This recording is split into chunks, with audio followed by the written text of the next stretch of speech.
This is Let's Talk Business with your host, Marc Ebinger. Now, here's Marc. Welcome to Let's Talk Business, a show that highlights and promotes entrepreneurs to learn more about their vision, goals, and marketing strategy. Coming up on the show today, we're going to talk with Elizabeth McCormick, a former Black Hawk helicopter pilot for the U.S. Army, and now a full-time motivational speaker with Soar to Success International. Elizabeth's unique approach to public speaking combines her experience and knowledge of flying a military helicopter with expressive storytelling that delivers powerful messages for business owners and corporate America. Elizabeth, excited to have you here on the show. Happy to be here. I was mentioning earlier before we turned the cameras on that I watched one of your videos and just absolutely thoroughly enjoyed that. So I'm really excited about having a chat with you today. I'd better be good at it. This is my full-time job. Yes, ma'am. All right, I'm your host, Marc Ebinger, the owner of Krukus Virtual Staffing, a company that specializes in providing remote staffing solutions for small to medium-sized businesses by hiring skilled English-speaking virtual assistants from the Philippines and Latin America. And I'm your co-host, Jenevy Sims, with the Evolve firm, where we help entrepreneurs evolve so they can elevate through creative branding strategies. And I'm the other co-host, Kirby Kaden, certified business coach, and I work primarily in sales to re-engineer your sales journey for exponential revenue growth. A quick reminder to follow the Let's Talk Business podcast on all the major podcast platforms and social media where you can catch video versions of the show. You can get to everything easily from our website at satalkradio.com. But wait, if you are going to be in the San Antonio area on Thursday, May 16th, you need to join us at the Let's Talk Business Mega Business Mixer. We are expecting somewhere between 150 and 150,000 business owners and entrepreneurs that'll be on site to mix, mingle, and connect with each other so that we can all do more business. And if you need to get more information, be sure and go to satalkradio.com. All right, a quick shout out to Nasma Al-Salihi and Signs by Tomorrow for being a gold sponsor for the upcoming Let's Talk Business Mega Mixer. Signs by Tomorrow is a local company that combines personalized customer service with a wide variety of customer indoor and outdoor signs and graphics to get your business noticed. Signs by Tomorrow is providing the step and repeat banners for the Let's Talk Business Mega Mixer. Now, these banners are going to be used as the backdrop for two red carpet experiences. One of them is going to be where the guests come in, we get our photos taken as they're coming in.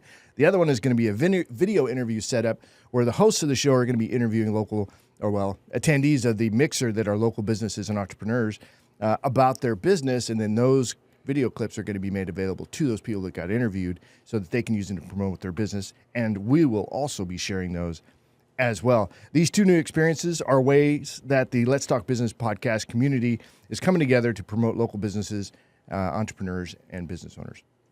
Super excited about this edition that we've got going on, and we're going to continually look to elevate what we're doing. It's like if we're not getting better at it, then what are we doing? You know what I mean? All right, I want to give a quick shout out to Lynn Stokes, a financial advisor with Strategic Abundance Financial, and Carlos De Leon, a business coach with Delxico. I don't know. I have a hard time with Delxico, right? But anyway, I got it. Delxico Consulting. I'm excited to connect with you guys and look forward to doing some networking. All right, so Elizabeth McCormick, excited to have you here. I know you're a keynote speaker that travels and does a lot of, keynote speaking throughout the country and throughout the world. You go overseas as well, or is it primarily? More before the pandemic. So before the pandemic, I'd spoke in London, Nice, Auckland, New Zealand, and a couple times in Australia. Wow. All right. So give us a little bit about your background, So quick. boring. Yeah, no. Right. Hardly. Give us about 90 seconds of kind of getting started and, what led you to being in the business of keynote speaking. Okay, so 90 seconds. Yeah. Unemployed military wife, worked in a pizza place, just unhappy, decided to become a helicopter pilot. Yeah, 8 years of that. And then was injured during Kosovo.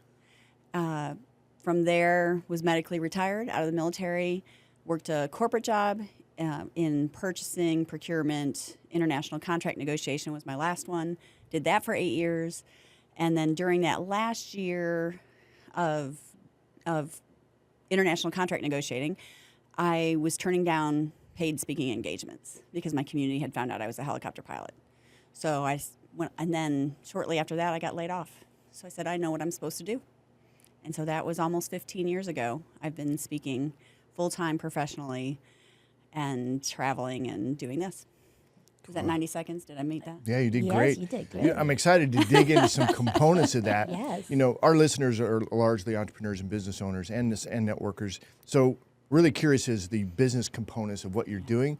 But in order to contextualize that properly, we were going to want to know the rest of that story. So, so tell me about your training to be a helicopter pilot. Because look, it's not easy at all. I don't even know if probably most of us in here don't know what even the steps of that are, because there's multiple steps. It's not like you just go train and fly and you're good. I mean, there's the whole, if you crash in foreign land and now you are in hostile territory, now that whole thing, I forget what that's Escape called. and Evasion School. Yeah, yeah. So tell us a little bit about starting that path. Oh, geez. So for me, I did a program that the Army has. It's called High School to Flight School. It's called something else, but they call it High School to Flight School. And with that program, you go, at that time, you go from basic training straight to Warrant Officer Candidate School, and then from Warrant Officer Candidate School straight into flight school. Now they don't do that. Now you have to go through dunker training, where they put you in an airframe high over a deep pool and strap you in and then drop you, and you have to get out. And then you have to do escape and evasion school. When I went through, you didn't do dunker training unless you were going to Hawaii or somewhere with water, and you didn't do right. Makes sense. So, and then they didn't do escape and evasion school. We did it in house. So because they didn't want to invest $750,000 of flight training and then you get hurt. So now, since post 9/11, they do that dunker training and the escape and evasion school before flight school. So I actually think that's a good idea, because you're going to weed out psychologically, some people can't handle those kinds of things, and you need people who can handle a lot of stress. you do, and also if you're going to get hurt, let's do it at the beginning before the training instead of after. So they really changed it up. But when I went through, we're talking 8 weeks of basic, a week for travel that they kind of, because of the way the classes started, and then Warrant Officer Candidate School was 6 weeks. So you're talking 15 weeks. I graduated on Friday, started flight school on Monday. That's kind of cool. So, but think about how fast that is to That is get into a fast. helicopter. Yeah. So that's the program I did. Flight school's 42 weeks. Wow. So, That's- yeah. So Well, just real quick, what was the most challenging part of school or those classes that you were taking? So in all aspects, I would say basic training wasn't necessarily hard for me, but I was a military wife. So I was actually doing PT with the unit until somebody complained that I was smoking them and didn't like it. So I lifted weights, I worked out. Like that was getting ready to go in was like my job for a long time. So basic training wasn't too bad. Warrant Officer Candidate School, back then, there was no male or female standard. It was Warrant Officer standards. And I had to meet every single physical standards the men did. Wow. So we started that course with 7 women and only 2 finished. I'm very interested in your mindset and the analogy to business. I think about a helicopter. It's a multi-million-dollar investment in About 21 million, yeah. give or take. We'd all love to have a business that's about that, right? And the people that you're responsible for. So the analogies to business are profound.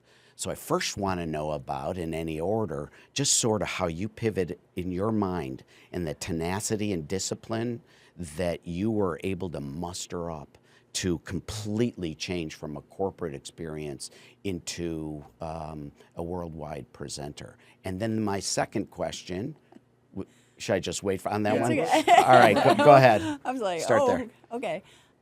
So flying a helicopter, you're doing something with your right hand, left hand, your feet. You're monitoring your center console of avionics and navigation equipment. You're monitoring 4 feet of instrument panel where you have every gauge memorized. You're watching out your windows to make sure you don't hit anything. And you've got a helmet on and you're talking internally to your crew and externally to air traffic control, all at the same time.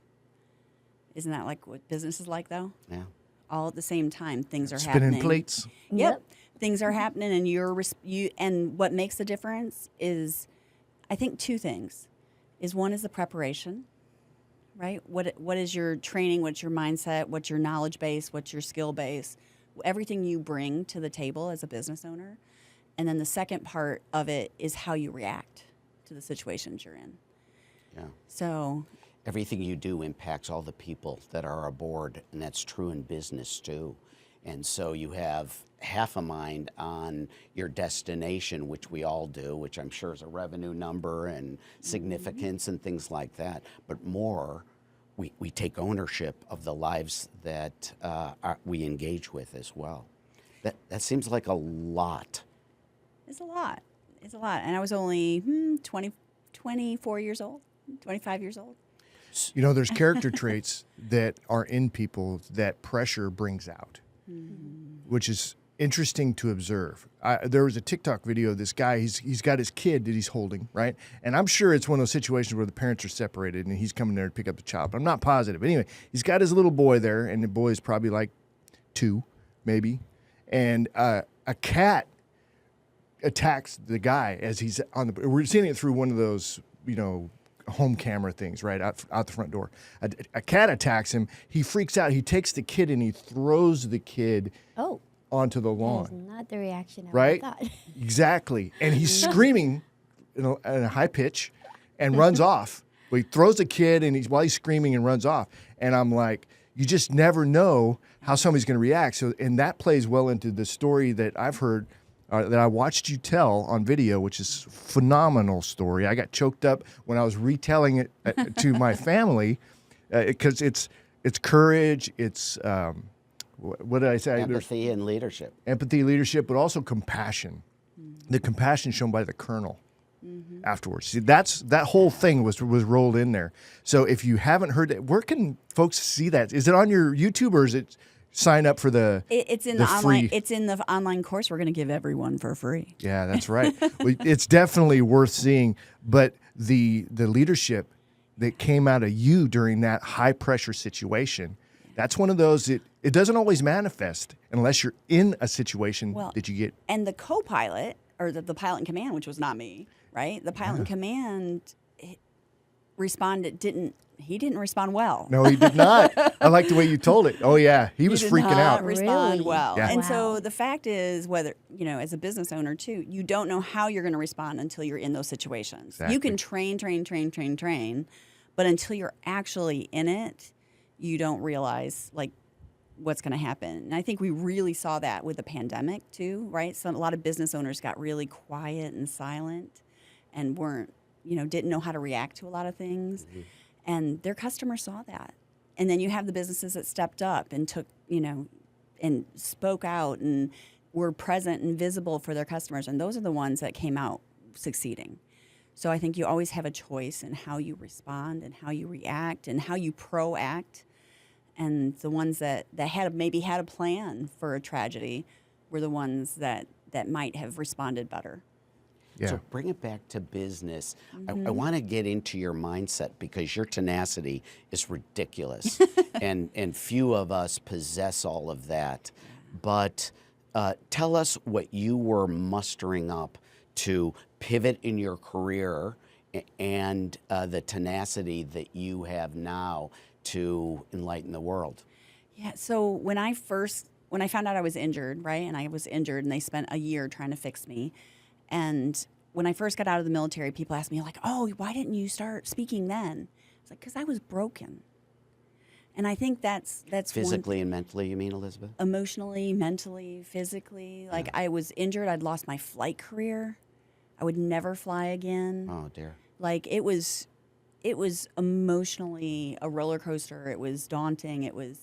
And so for me, I think the biggest thing there is when something like that happens, you also have to give yourself some space and some time and make sure that you're here. I can't walk on stage and speak about something that's going to make me cry. That's therapy. You don't do therapy in public, right? So I really, looking back, I could have started speaking then. But looking back, I needed that time working in a job, building my business skills, when I was working for someone else. I needed that time to figure out who I was and be comfortable in my own skin again. Because in the military, your identity, and I think business owners, tying it back, get stuck in this too, is our identity is tied to what we do. Right. Instead of who we are. But you were changing what you were going to do, and you felt there was a calling. So what's going on in your head? Because this is relevant to everybody in business. So for me, it came completely organically. My community found out I was a helicopter pilot, and my phone started ringing. And I was still working. And I'm turning down a lot of them. And one day I'm turning somebody down, and they're like, well, we'll pay you. I'm like, shut the door. I can get paid for this? Like, I didn't know. That's a thing? Yeah, right. I didn't know. So I'm like, how much will you pay me? And it was more than what I made in an hour in my corporate job. And I was like, oh, I can take a vacation day for that. Yeah. Right. So I think in business, we have to be aware. And I think a lot of business owners are on autopilot.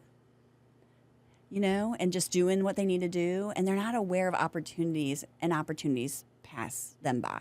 Yeah. Being on an autopilot in the business industry is a good way to get overtaken. Yeah. Big time. Yeah, Right. not being proactive, not thinking ahead, not being aware of what's going on in your industry, not paying attention to not necessarily, like, I'm a big believer in abundance. Like, it's not, oh, that's my competitor, but you do need to see what's going on and know what's going on. Yeah, it reminds me, you were talking about COVID, and everybody just hunkered down and waited for the darn thing to be over, as opposed to saying, this is my opportunity to get share. This is my opportunity to shine and meet the needs of my clients now that they're at home. And that's kind of what you did. You took that opportunity and you forged ahead, which I think is fascinating. The realtor world, for example, is totally upside down now with that lawsuit. And how does an entrepreneur pivot and look at what seems like an existential threat and turn that into an opportunity? I'm always one that looked for possibilities instead of the. And one of the things I talk about in my presentations is you could believe the can'ts or you could believe the cans. Like, if you're, the lawsuit, what's going on with real estate right now, like, what can you do?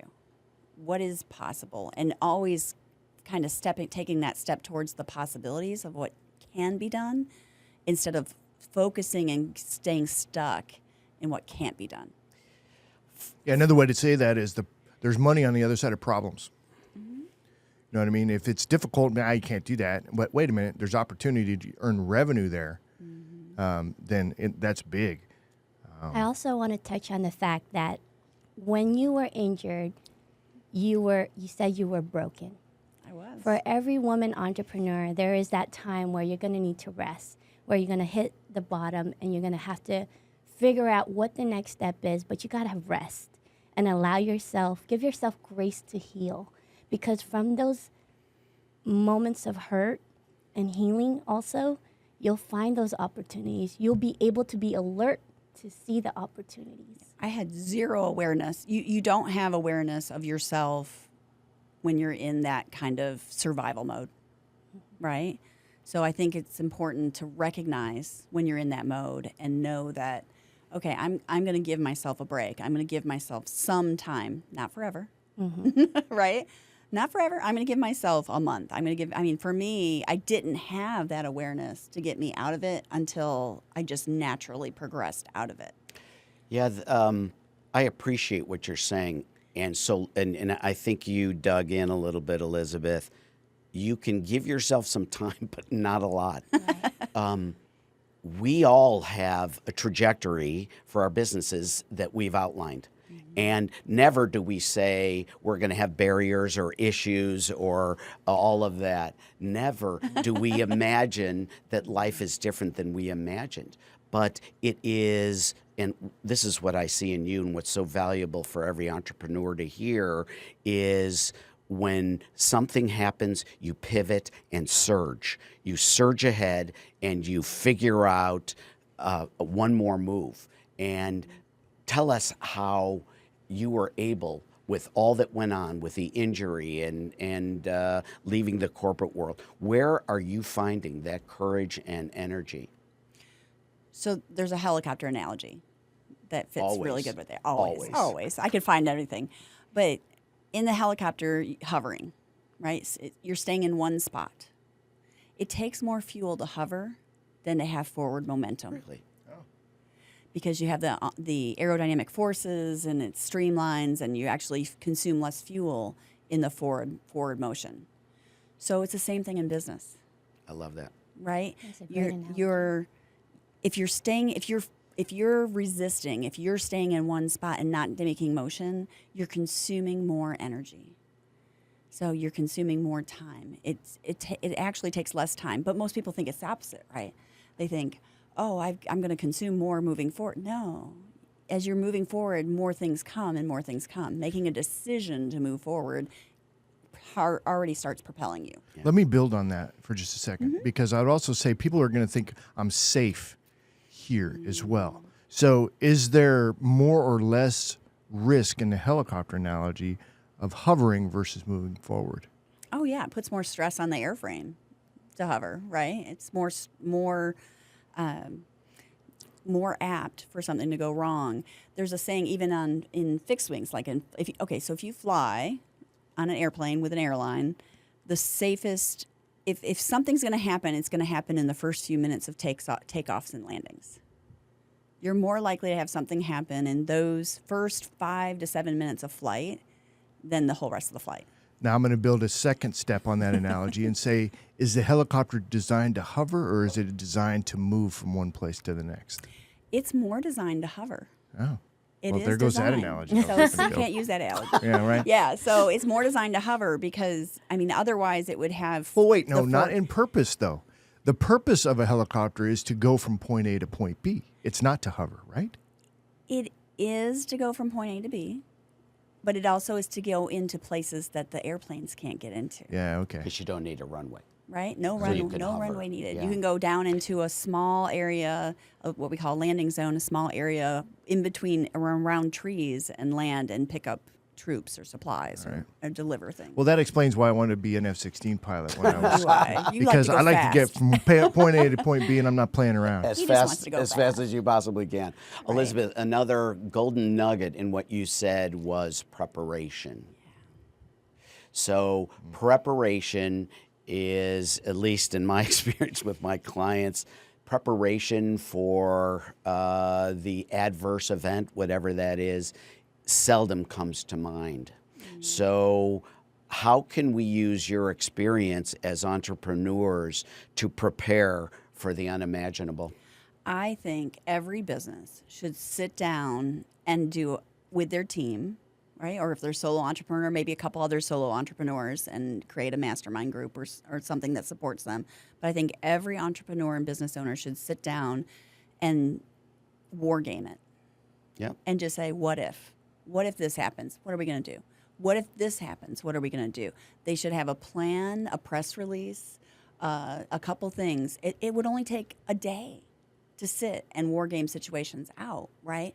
But what happens is when something happens and you have that plan, it's amazing how little emotion goes into what you do next. Right. But what happens is we don't have that plan, and then something happens, and the emotions come out first, and then with the emotion comes illogical decisions. The beauty of what you said is having the ability to draw together people that are like-minded to give you a perspective that you don't have when you're just pushing forward, you're in your rut, you're hovering. You need somebody to say, hey, Kirby, have you considered this? So It's really hard to think about what ifs by yourself because everyone brings different perspectives and different things into it. So, whether it's your internal team or you create your own external team, there is a need for having that variety of like, how are we going to respond and have what should we say in this? I don't know what to say in this. Right. And to move to that next. yeah, that we, next we step. didn't war game this, so now what? So that's Right. that's the tough. So I'm interested, who hires you to come speak? Are they looking for motivation, inspiration? Is it corporate? Is it associations? Tell us a little bit about this career. The answer is yes. To all of them. I get hired by corporations, associations, organizations, nonprofits, and other organizations that have a budget. So I get hired by pretty much all types of organizations. I consider myself more of a generalist than a specialist. Okay. And then my aviation stories, like when I first started off, I was like, I'm a women's empowerment speaker. And then I spoke for a big women's conference and had 5 husbands call me the next day because the wives went home and told my whole speech to them and the stories to them. And they were like, well, I want that at my car dealership and I want that at my business. And so all of a sudden I got all these male-dominated groups calling me, and I said, okay, I'm an empowerment speaker. Yeah, that's another pivot. Right, it's another pivot. It's that but it's that organic way. Like your audience, I made a mistake early on. I spoke for a big financial services company, and sitting with the CEO and the COO at their table, they were like, so how, what else have you done? And I was like, well, I used to teach social media and technology sales strategies to business owners and things. And they're like, oh, we need that. I was like, oh, I don't do that anymore. And afterwards I went, what? I just did that. I didn't, I didn't look Sold at it. yourself right out of it. Right. Yeah. Completely. There's no backtracking that. Yeah. Right. So I don't necessarily mean that you need to say yes to everything, but you do need to be open to possibilities and listen to what your customers are asking from you. Absolutely. And respond to that. Like That's the big I one. messed that one up. So most of my speeches started off motivation, leadership, sales, and now recently I've added safety. I'm developing a customer service module now. So I can relate flying a helicopter to most topics, and I do a lot of customization for my clients based on what they want. So let's get into tell me another helicopter analogy that works in business. Another one? Yeah, tell me another one, because he's made great clips for social media. Great clips. These are great clips. So when you fly a helicopter, the first thing that you need to do in an emergency is you're going to aviate, maintain aircraft control. The next thing you're going to do as a pilot, and you're trained to do this automatically, so aviate, the next thing you're going to do is navigate. Don't fly into a mountain. Don't fly into a tree or another aircraft. Right? So you're going to maintain aircraft control. You're going to make sure you know where you're going and navigating. And the last thing you do is communicate. Okay? So when I started speaking, I looked at that and said, let's do this for leadership, but reframe it. So because in leadership, we communicate first. We take action and we navigate. We make sure we stay on our path of what we want to accomplish and what our goals are. And if you are on a path and your communication and your action aren't taking you there, right, you need to stop and change something here. And if you're taking action without communicating, you created a set of problems, right? And if you communicated and don't take action, now you got a different set of problems. So they all three work together. So I call it can leadership, because we all can lead better. Cool. Communicate, Aviate, and navigate. I love it. I thought maybe you were going to switch up the order in that. Is the order any differently for in business, that maybe they should focus on, let's do this first?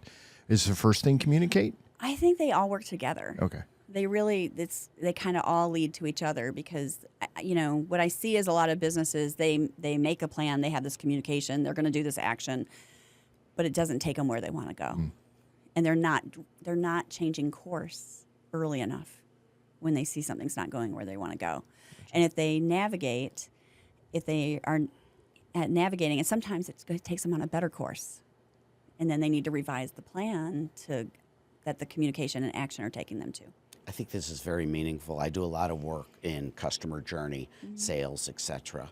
And to navigate from beginning to end what the customer experience is all about is really, really valuable. Making sure to avoid mountains and trees and things like that. Understanding from the customer standpoint what the benefits sought are and what are the tricks that are no longer working in that sales process.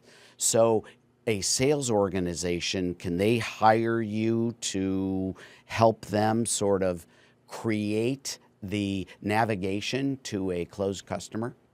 I have done that before. Yes, Yeah. I have. I think Primarily, that's a big deal. you're the speaker, you're the motivation. Usually, right, I would kinda- go in and do the training Okay. and do training on it and do the motivation and set up the training. But I have done some consulting too. So Not my main thing, but I have. talk about so I'm thinking of you show up, you do a speech and off you go, but you're actually doing more than that. Yeah. So I can. talk about the business model. Oh, well, which one? I have 3 businesses, so. Okay, so Of course you keynote do. speaking is one business. Keynote speaking is one. I do a lot of part of that keynote speaking. I also mentor other keynote speakers and help them either from the beginning or mid level get to that higher next level because I can see things.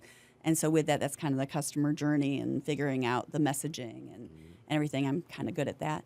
So I do that, and then with that, there's some consulting. Anything that has my hands is that division of the company. I have a second division of the company that is publishing because I've got 19 books, written my 20th, and have Wow. my 20th comes out this fall, and I have a big team that I would like to see them stay employed with me and not look for other work. So I opened up the publishing division for other people. So we have we specialize in the little tip books. So 50 tips. If you could write 50 tips to blank, that's a book. Okay. And so that's our specialty for that. We created this whole templated system that makes it very affordable. And then the third division is because I have authors here in the books and I have ones I have mentored, and I can't say yes to every engagement I get requested. So I used to say no a lot. Now instead of saying no, I say, how can I help you? Again, organically grew this business. And I have a booking company where we book other speakers. Oh, okay, good. So So you have like a whole bunch of speakers that are part of your network. Yeah, like a stable. It's like a stable There you go. of very high-powered profile speakers. But yeah, some speak at my fee and some speak less, some speak, so different fee ranges. And when the client calls me and I'm like, I can't, I'm already booked, I try to get me booked for next year, but hey, why don't I help you find somebody this year?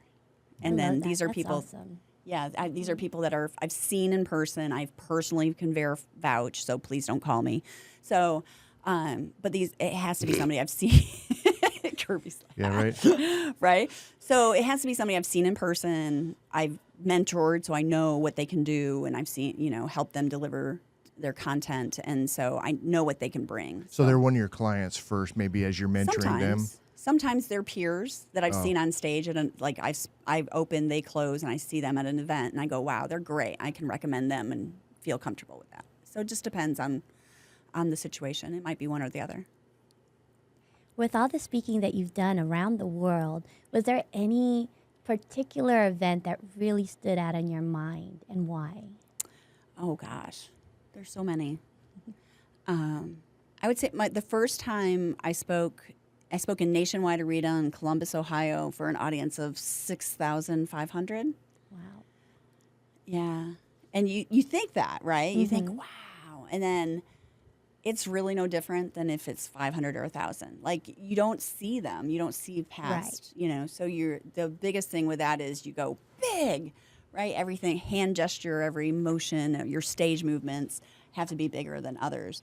The video that you saw, Mark, was from Fresno, California, and that was a 3,000 plus person audience. That's a lot of energy. I would love that. It's That's great. super cool. It can feed you. Exactly. Yeah, it is. So, I mean, those are great ones, but I've done the 9-person executive retreat facilitation, Nice. like combination motivation and facilitation, and help them facilitate some of their content, and love that too.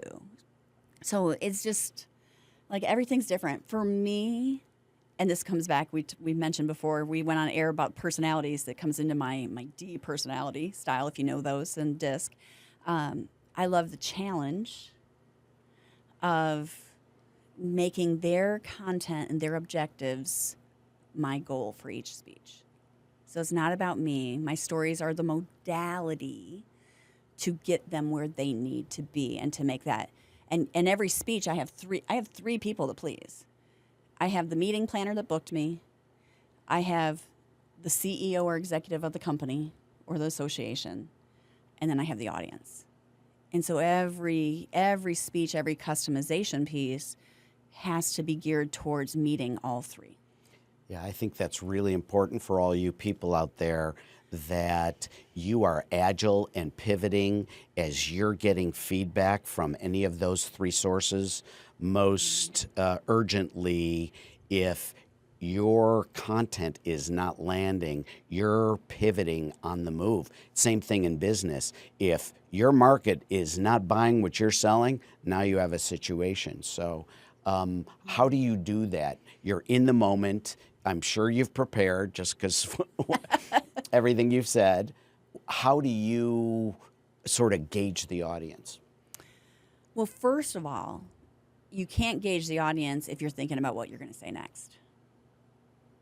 So you have to know and own your content, your delivery. That's a lot of preparation, I imagine. It's a lot of preparation. When I first started speaking, I interviewed a booking agency, and they were like, we won't even look at you until you have 100 speeches under your belt. Wow. So I did a spreadsheet and a list, and I 1 to 100. I put the ones I'd already done in, and I did a lot of Rotary Clubs to practice my content and my delivery and how I did. So I not only did I prepare prior to that, I would audio record the presentation out in the audience so I could hear their reactions. Like, I figured out there were jokes I thought were hilarious that nobody laughed at. Yeah, right. Right? So Right. I had to adjust, and I was constantly tweaking, but I made sure that I only tweaked 1 or 2 things, not everything. I think that's another great business tip, too, Yeah. is that you just do the small tweaks. Like, I see a lot of people, they go in and it's like, that's not working, I'm going to rebrand everything. No. Well, no, you don't know what doesn't Honing. work. It's honing. Right. The important part of what you said for me is you did your research. In other words, you did your primary research. You put a microphone in the audience to get feedback, which we need to do more when we are dealing with our customers. We don't get enough feedback. So, Yeah. And so, you know, and I hate to say it, it's rarely going to happen on email. Like, if you send out a survey, you're going to get the highs and the lows. You're not going to get anything in the middle, and that's where that's really good intel is. So you've got to be out on the floor with your customers. You've got to call them. You've got to meet them where they are. Or in order to get good results on a survey, have a really big incentive. Well, I think the questions you ask are important too, because Yes. like, what did you like? What did you not like? What would you like to see more of? What would you like to see less of? So it's even rephrasing your questions in different ways in the same interview so that you can really get to what's going on there. Absolutely. I just finished a project for a $100 million client. And what I insisted on is that we did some primary research. So we talked to key customers, not so key customers, and people that just said no. And you would think a company of that ilk would be very, very sophisticated. They had no idea what was going on in the minds of their existing customers, let alone the ones that said no, thank you. So this notion that you're talking about getting primary research and not a survey, but actually talking to them and building rapport is absolutely huge. I mean, secret shop too. I It's mean, there's secret lots shop. of different Fabulous. ways There that you go. you can get that intel to be able to make better decisions. Like, for me, in the moment on stage, because I'm not thinking about what I'm saying next, I can now read their body language of the audience. Yeah. I can read the body language of the meeting planner, the executive from the audience. I can see if they're nodding their head and they're smiling. I do callbacks like, do you want to learn how to hover today? Say yes, and that's like 3/4 of the way through the speech. And I know if they're with me or not. I know if they're not with me, I'm going to walk into the audience and start speaking from inside the audience. That's amazing. That's great. Instead of I being love on doing that. stage. Yeah. Right? So I'm going to adjust, because I can tell if they're with me with those. But there's not like all right here in the beginning. They're all scattered through. So I have different energy spots where I know they're with me. Okay, yeah, this guy over here is sleepy. I'm going to walk closer to him and talk louder. And Or react. somebody's on their phone or whatever. We're talking about the business of motivate or of keynote speaking, motivational speaking, that kind of thing.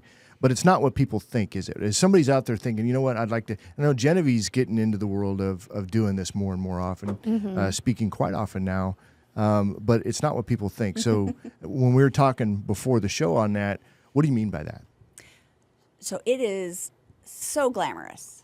It looks on social media so glamorous, but yet you are, going through, well, right now, just the airline industry in general. Whew, your missed flights, canceled flights. I usually will book 2 flights and then cancel, if the first one goes, great, I cancel the second one and then have that credit and then use that credit on a different one.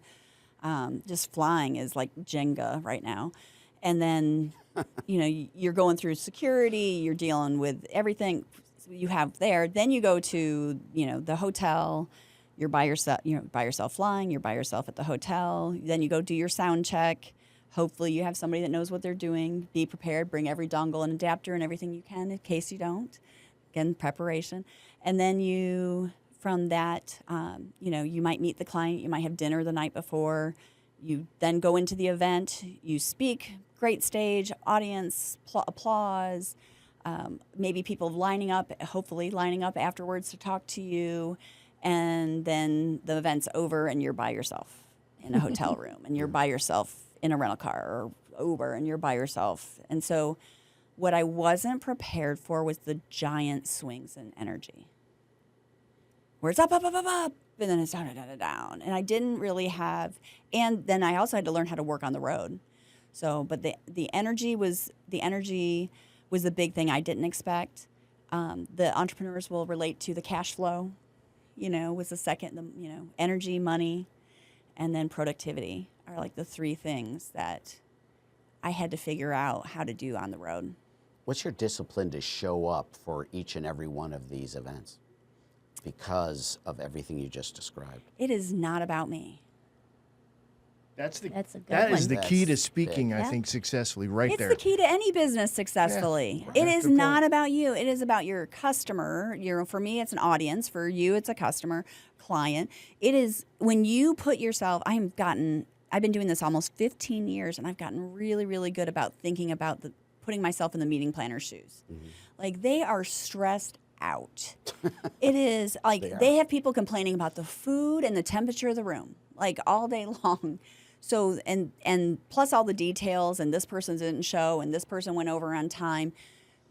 As a business owner, be the most easiest, most flexible person to work with if you can, with what you can.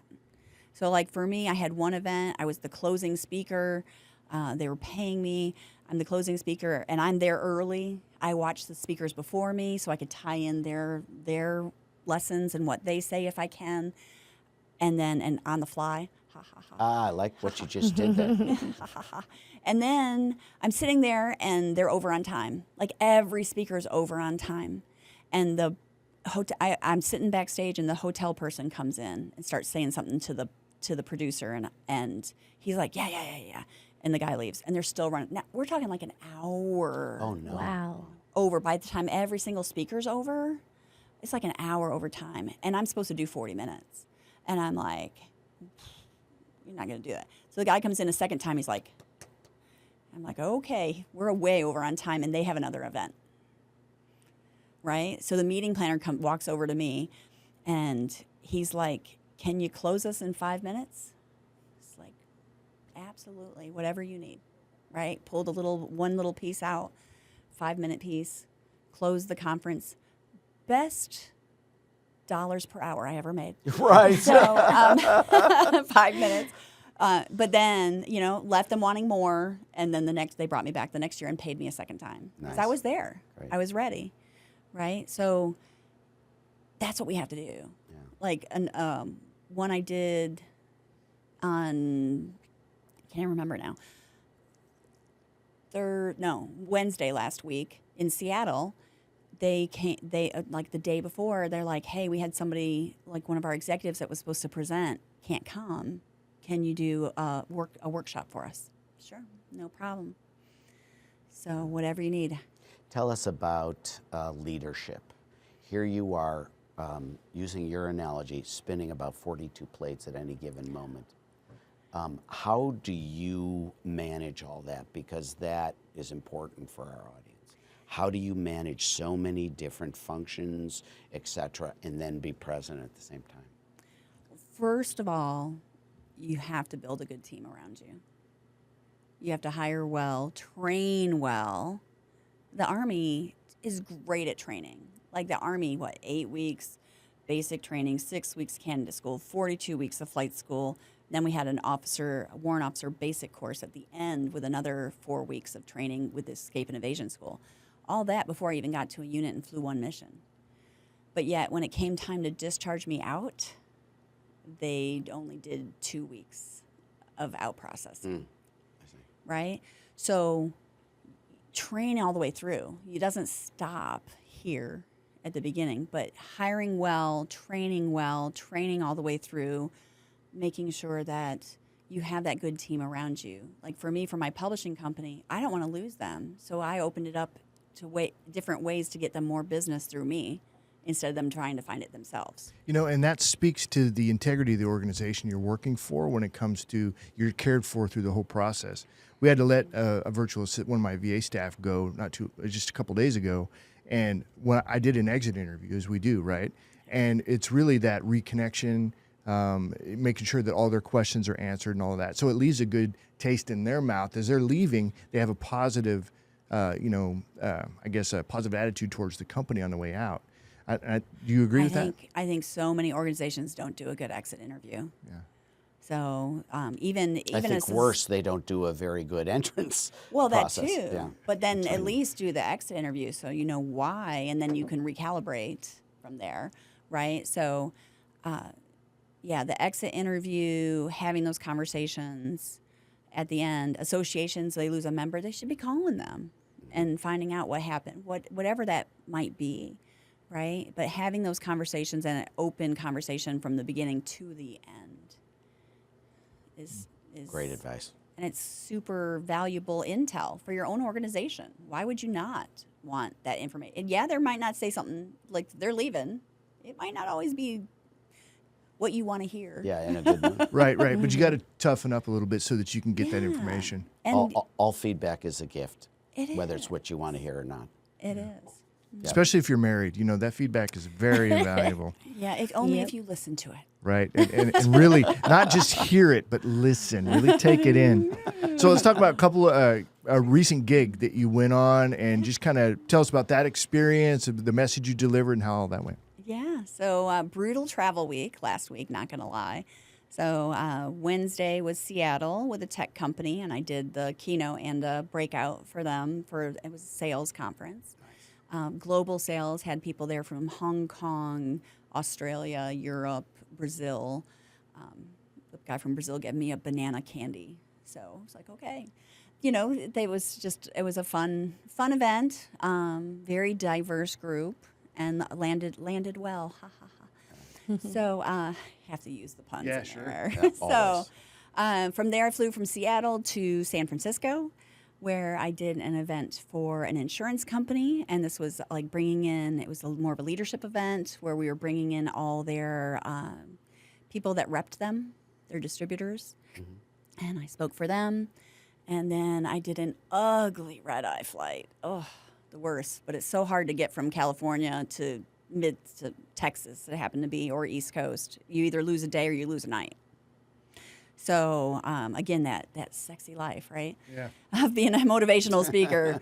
So flying it out at midnight and got in at 5 a.m, slept maybe 2 hours on the plane to speak for the Texas women lawyers for the state of Texas in Houston at their lunch. And then that was fun because I was supposed to speak after lunch, and they were behind on their schedule. So I ended up speaking during lunch, which I'm super interactive. And, so I'm like, okay, put the fork down, the chicken will wait, let's do this piece. And then, okay, go ahead, your chicken, it's still there, kind of playfulness with the audience while they were eating their 3-course meal. And Jenevy, so you're kind of you're pursuing this speaker. Do you have questions about, relating to what you're doing? I'm absolutely fascinated by your journey. And I love how you pivot, and I know we're using that word a lot, but it's so true. And every aspect of your business, all three parts. And then, of course, when you're public speaking, I love how you focused on, the preparation of it, right?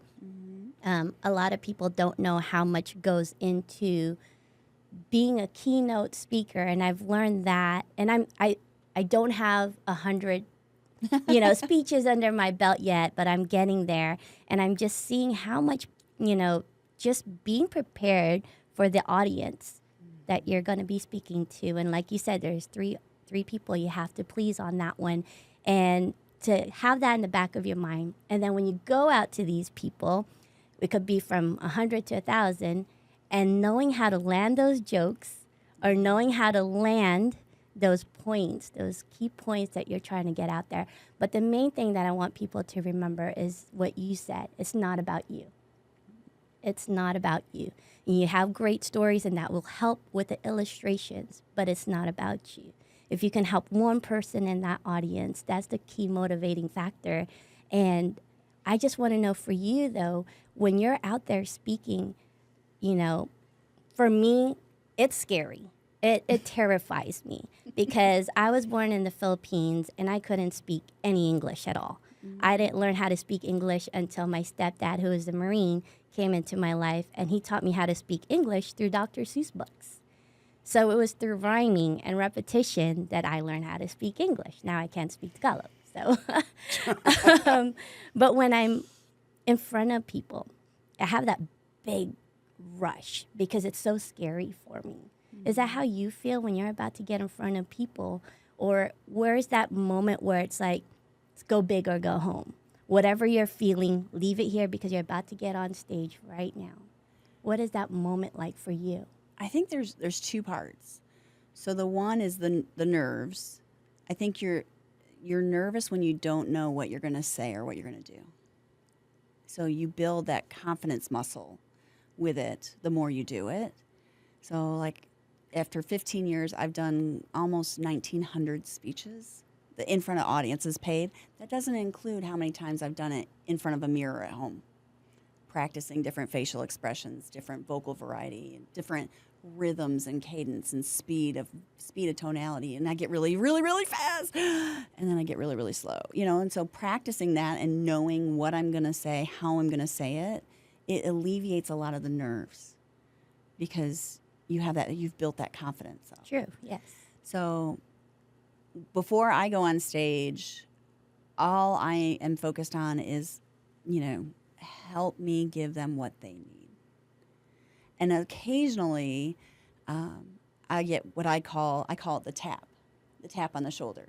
So it happened to me at a big event in Orlando with 700-800 people. I got a tap on the shoulder and they need this story. Come on, really? I had this whole thing planned and timed, right? And it's like tap on the shoulder. They need that story, this other story. Wow. Not what I had planned. And so I listened to that intuition, spiritual guidance, whatever you might want to call it. I listened to that and went, okay. And I went over here and it was the right story in that moment. It was what they needed. And I had people coming up to me afterwards saying, oh my gosh, I didn't know that. So I think being, it's not necessarily nerves, it's anticipation. Mm-hmm. It's excitement. It's knowing that whatever I bring, I'm going to bring it for them, not me. And so I kind of stay focused on that piece instead of the nervousness piece. Yes, I love that. I heard this speaker say once to always focus on hope. If you have an opportunity to give hope, and that stands for help one person every day. And so if you're going to take that step on stage, have that in the back of your mind, at least help one person. If you can help one person, then you've done your job. I'm kind of greedy. I like to help, Well, more. Yes, of course. So you've got a master online course or an online course called Master Your Motivation. Tell me a little bit about that. I do. So pre-pandemic, I had it as a text opt-in, but then during the pandemic, I was doing so many virtual presentations with international audiences. I shifted all the content over into an online course, and I have three strategies to boost your confidence. So that are videos that I in a longer presentation, I might give those on stage, but then I give them to the audience to do with their children and to help their children be more confident as well as themselves. So because I offer it to the children, it maybe gets higher opt-in rates than if I had said it was just for them, right? But it equips them with some tangible tools that they can take and use right away. I also have the story, the ice storm story that you were mentioning at the beginning. So that's in there. I have a handout, 30 ways to shift your energy when you're feeling stuck. None of them cost money. And then I have 2 new modules coming up, one on attention, focus, and precision, and another one on work-life balance. And especially for entrepreneurs and business owners, I feel like there's a struggle there with work-life balance. Oh, that's still a thing? It's Yeah, right. definitely I don't call it balance. I call it harmony, because balance means you have to take something away, and we definitely don't want to take something away. So that's one of the first modules of that one that's in progress, is looking at it differently is harmony. Yeah. So now the course is see that. normally $99 for the course. If you went straight to the website, it would be $99, and I have had people pay $99 for this course. But there's a special link. Yeah, tell us what it is. The special link is Soar, SOAR, yourlife.com. And if you go to soaryourlife.com, you get that course for free. Awesome. Love it. Yes, overridden. And, I went, as I was prepping, preparation, key to success, right? Or one of the keys. I went and got the course and started going through it. And I absolutely love it. So thank you for doing that. Thank you for giving it for free. Make sure you do the confidence boosters with your daughter. We're going to do it all. Yeah. Yeah, we're going to do it all. So the My other ones wife are is just super excited about it. She hasn't heard the video story, so I told her she got to watch it. So she's like, yeah, I want to watch it. So it's a really good thing. If folks want to get in touch with you, Elizabeth, how do they do that? I am Pilot Speaker on everything. My website's pilotspeaker.com. My social media is all Pilot Speaker. I make it really easy for people to remember and follow with me, and I'd love to connect. Love that. Thank you very much, Elizabeth, for being here. You're Great. amazing. Yes, That was thank fun. you. Thank you. Thank you. All right, as we wrap up the show, quick reminder, check out our latest podcast and catch video version of the show anytime by visiting our website at satalkradio.com. That's going to be it for this one. You guys have a great week. We'll see you on the next one. Thank you. Great job. Good job.